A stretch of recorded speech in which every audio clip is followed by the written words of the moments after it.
Hi, everyone. Thanks for joining today. I'm your host, Chris Clausen, and today on Full Sail Live, I'm going to be interviewing a professional photographer by the name of David Bernacchi. David Bernacchi, how are we doing today? I'm good, sir. How are you? Good to see you. I'm good. Good to see you as well. Yeah, it's been a while since I've actually seen you in person, or even just seen your face in general. But it is good to see you. Yeah, pleasure. Pleasure is mine, for sure. So, first question I have for you: how did you get into photography? Well, when I was a kid, I was always into. My dad was a history teacher, a grade school history teacher, and he loved journalism. And I mean, when I was a kid, we got Life magazine, we had Look magazine, and these big. So I just loved media, and it wasn't even called media back then. It was just called newspapers and magazines. And and I liked sports. And so I thought, wow, I want to be a sports writer. And because I love the idea of the press box. I would go to games and you'd see that press box up there. You go, who's in there? That is so cool. I mean, it's other than playing, those were the coolest guys in the business. And so as luck would have it, I grew up in the 60s, and we had the Green Bay Packers, and Vince Lombardi and Bart Starr and craziness, and I'm, 9, 10 years old, and we're going to championships, and it's just like we're supposed to go to championships. So all of a sudden I got enamored with the photographs by a guy named Vernon Beaver, who was he owned a Ben Franklin store in Port Washington, Wisconsin. And he went up, and his hobby was photography. And he went to the Packers and said, hey, I will give you pictures for free if you let me on the field. They said, sure. And that's how simple it was back then.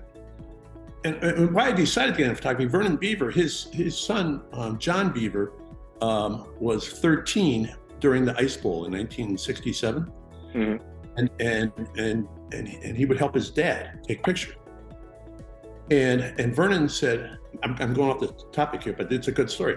And Vernon told his kid, John, he says, John, I got to make sure I get a picture of Vince if they win, or the celebration.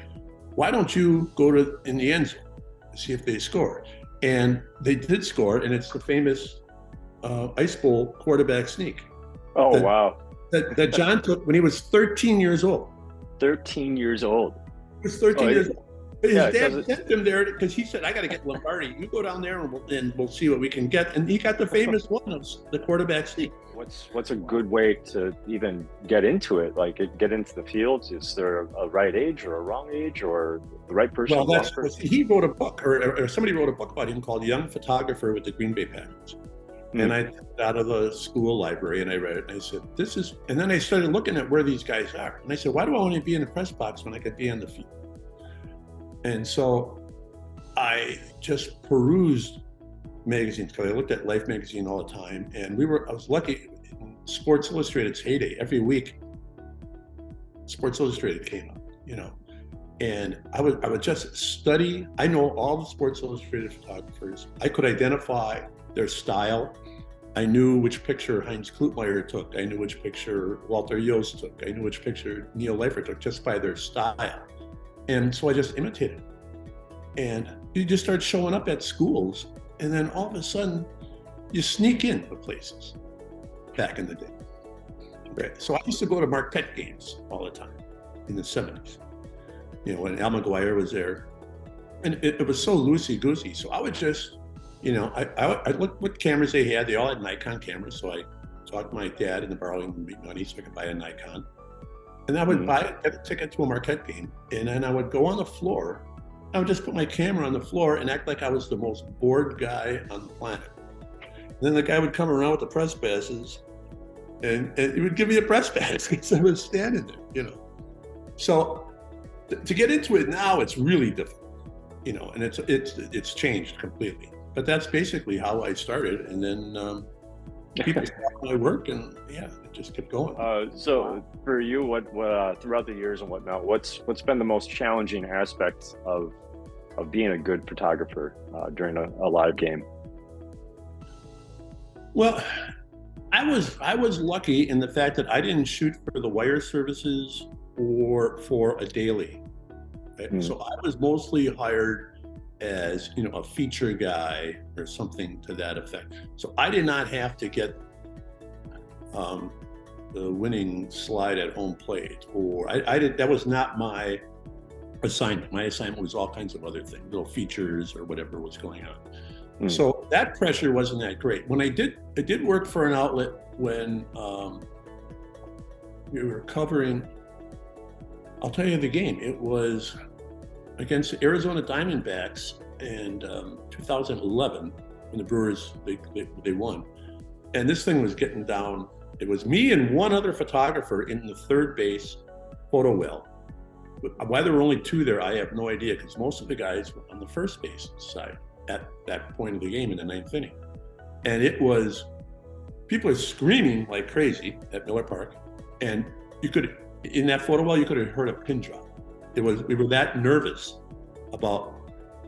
I have chills right now thinking about where am I looking at the batter? Am I looking at the pitcher? And baseball's like the hardest sport to photograph because it's so spatial.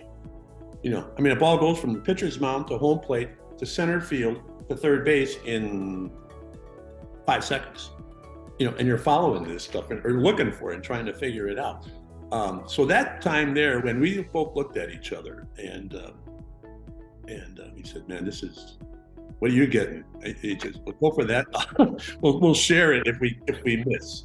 So that was probably the biggest. That was probably the most stressful inning moment that I photographed. So what's the most iconic thing for you personally that you photographed? Well, my most famous photograph is a feature photograph. It's a black and white photograph. It's called Halftime. It was January 8th, 1983. And I was testing a new lens, believe it or not, a real wide angle lens. So I just decided to walk around. After the first half ended, I started to walk around, just take some pictures of Lambeau. And I went up to the north end zone and I found these guys with a bunch of beer cans that they snuck in, and they're halfway through the drinking it. And I just took this shot, and I never even printed it for 8 years after I shot it. And so I made a print, and I went, "Oh, this is pretty cool," And I wound up selling. I kind of commercialized it a little bit because there were no logos in it or nothing, so I could do it. And back then it was completely different. But I've sold over 2,500 of those prints, and I've sent them to people in 7 different countries who found it. Wow. So that's my most iconic photo that I'm famous for, whatever. The one that touches me a lot is Kobe Bryant's last year, the 2015-16 season. And he kind of did this. He didn't do it, but he said he was retiring. So this was like his farewell tour. Sure. And so I kind of followed a few games on television when he was at visiting teams. And I kind of saw how they were introduced and everything, and the Lakers. And they showed they would show a highlight thing on the scoreboard. And I remember the Bradley Center. People were wearing Kobe jerseys, and it was really unbelievable. And there were like 2/3 more photographers there for this game than a normal Bucks game. And it was cramped, and I'm like, screw it. I'm going to do something I shouldn't do. So I switched lenses. I put on a real wide angle lens. They call them fisheye lenses. And I went on the court, which I was not supposed to be on. And I said, screw it. Let him throw me out. And sure enough, when he came by, and the crowd was going nuts, and he like pointed to the fans and like thanking them and all that stuff. And I'm not sure what I got. I'm just seeing the, I'm going. And when I saw what I got, I liked it. And then so tragically what happened to him. Yeah, but that was February 22nd, 2016. Wow. That's something I'm sure you'll probably remember for the rest of your life. I can't imagine. Okay, and that's our show for today. Again, I want to give a great big thank you to David Bernacchi for joining me today. I hope everyone enjoyed it. We'll see you next time. For Full Sail Live, I'm Chris Clausen.